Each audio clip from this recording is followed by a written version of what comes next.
We are 11 games into the Red Sox season this year, and already it feels like momentum is shifting in the worst way possible.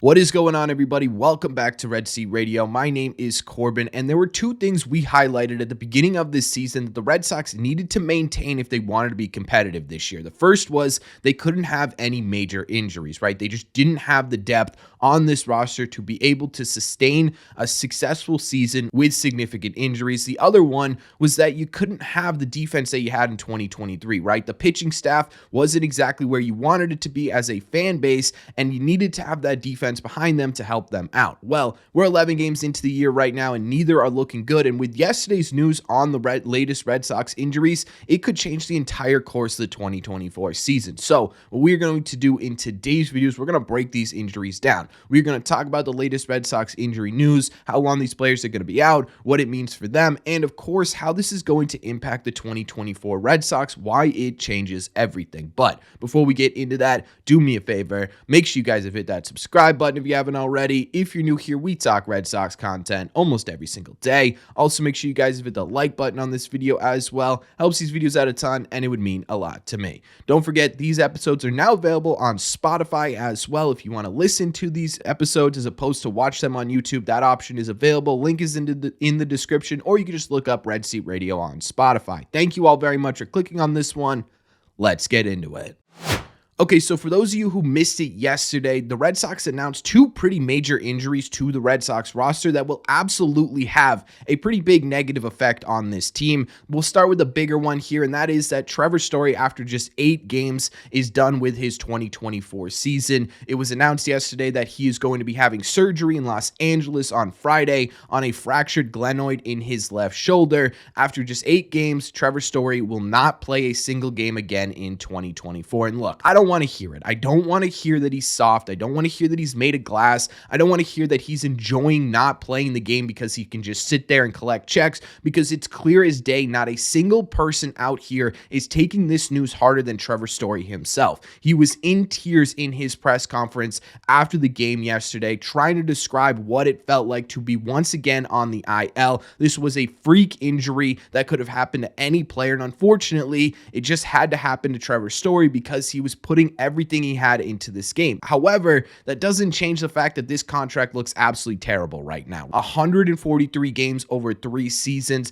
just is not very good, and when he's been on the field, he's either been trying to get himself right or he's been less than productive, and none of it has worked out well for the Red Sox, for Trevor Story, or for Red Sox fans up until this point. Now, in terms of what this means for the actual impact on this team, I think it's going to have a massive impact, not only because you're losing your best defender in the most important position, but because it makes the rest of your infield look a whole lot worse as well. What Story was able to do on the field was not only play stellar defense at his position, but he also helped Rafael Devers perform better because he didn't feel as though he had to cover as much ground. We saw it last year when Kike Hernandez was at shortstop for the Red Sox. Rafael Devers was one of the worst defensive third basemen in the entire sport. When Trevor Story came back and started playing defense, he got closer to league average. It's because of the fact that he doesn't feel as though he needs to cover as much ground with Trevor Story there. It also made whoever was playing second base look much better, saving bad throws in double plays, stretching into the right side of the bag. Yes, this is going to hurt the Red Sox defense at shortstop, but I think more importantly, it's going to make the rest of the Red Sox infield a whole lot worse as well. Even if you want to talk about Tristan Casas, it's not going to really affect him all that much defensively, but catching throws at first base,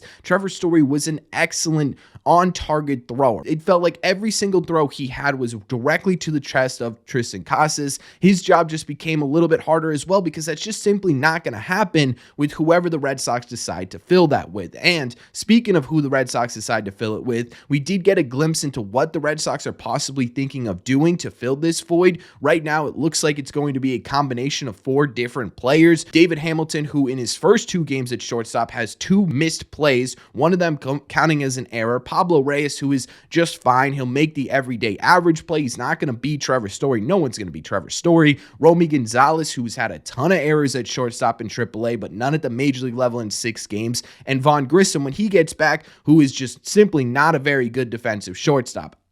I don't think this is going to work out too well. I don't know. I don't know about you guys, but it really does not feel like this solution is the best solution for the Red Sox going forward. In my opinion, really the only solution that's on this current roster is to move Ceddanne Rafaela out of center field and back to shortstop, where he was originally playing when he was scouted as a prospect. He's a great defensive shortstop, and at the bare minimum, it would give you stability in one of the most important positions on the diamond. And I know that this would make the outfield defense a little bit worse, but I think it's a lot easier to, at bare minimum, get to league average defense in the outfield with a combination of Duran, Abreu, O'Neill, and when Refsnyder comes back, Refsnyder, than it would be to have 4 different shortstops cycle through this position over the course of the remaining 151 games or whatever's left in the year, right? I just think that, to me, this makes the most sense.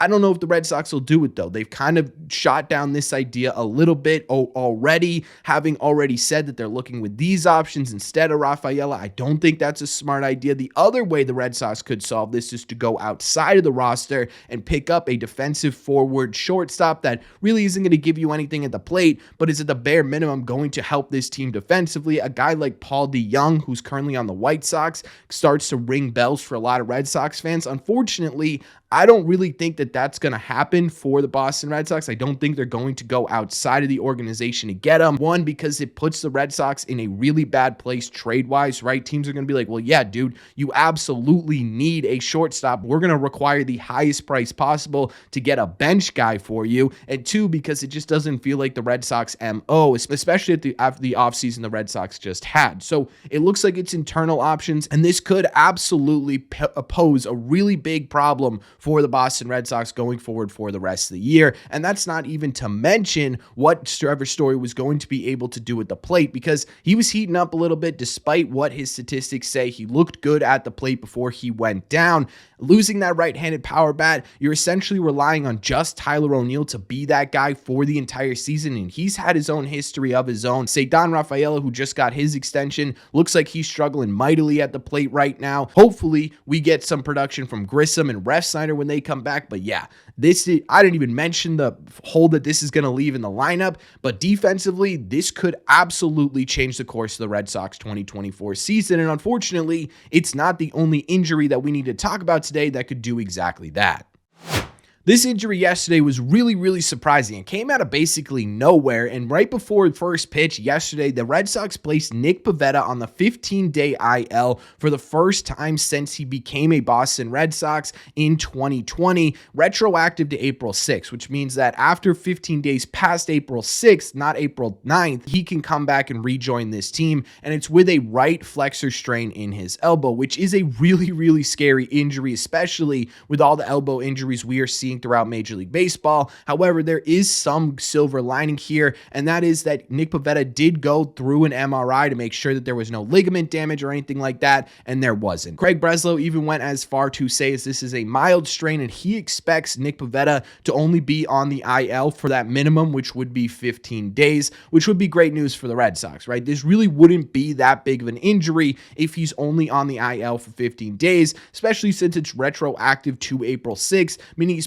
probably only going to miss 2, maybe 3 starts, and the Red Sox should be able to sustain themselves not having Nick Pivetta 2 turns through the rotation. The Red Sox have basically zero margin for error in their rotation, but they have some, right? It's not absolutely zero. They've got Cooper Criswell in AAA right now, who has had a really great start to the season in 10 1/3 innings. He's only allowed a single earned run on 8 hits and has struck out 9, and he's lined up pretty perfectly for when the Red Sox are going to need a spot starter on Saturday. And then you've got Chase Anderson in the bullpen as well, who's sort of your bullpen rotation guy. He should be good to go for Saturday as well, and he's been all right in the Red Sox bullpen in that role. But man, my fear with this one is that it takes longer than 15 days. We've seen this before over the last year or so, especially last year, specifically with Garrett Whitlock, where he went on to the IL July 3rd with elbow tightness. It wasn't specifically a flexor strain,